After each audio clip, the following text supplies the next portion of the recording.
If you ever see a children's book named Goodnight Precious, do not let your kids read it. You won't find it on Amazon or at Walmart. There's nothing about the book on any websites except this single one. But after what happened to my son, I wish I never bought it in the first place. So when I saw an ad online that said Goodnight Precious, the only book guaranteed put your child to sleep, I clicked. I was skeptical, but there was a video demonstration on the website. I'm going to show you how this works. Right now, I've got a child in bed. The goateed man motioned to a 3 or 4-year-old boy lying in bed wide awake. I'm going to read the book to him. Watch what happens. The video cut to him finishing the book. The sun is set and you slumber. Good night, precious little wonder. As soon as he closed the book, the boy's eyes fixed straight ahead, blank, motionless. Then they fluttered shut. No wake-ups in the middle of the night either. Once he falls asleep with this book, he stays asleep, the man said over the boy's light snores. I was sold. I clicked the order link. In 3 days, I had the book in my hands. It was a lot thinner than I expected, only a few cardboard pages. The cover was a drawing of a boy sleeping in bed, as an old woman watched them from a rocking chair in the corner. I read it to Jackson that very night. It's time to go to sleep, little dear. When you wake up, I'll still be here, I read softly. The illustration showed an old woman tucking a child into bed. She wasn't smiling. I glanced at Jackson, still wriggling and wide awake, but he seemed to be enjoying it at least. Night has fallen, stars are out. Go to sleep now. Don't you pout.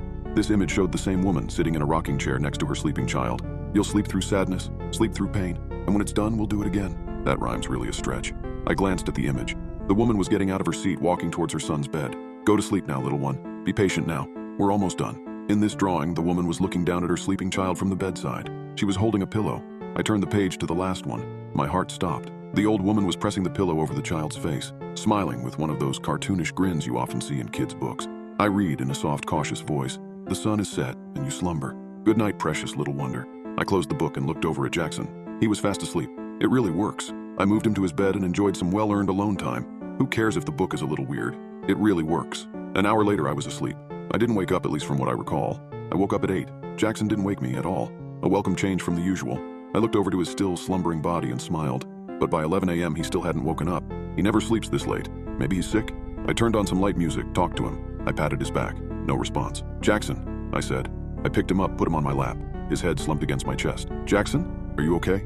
Nothing. Just his soft, deep breaths against me. Jackson? Jackson, wake up! Nothing. I yelled in his ear.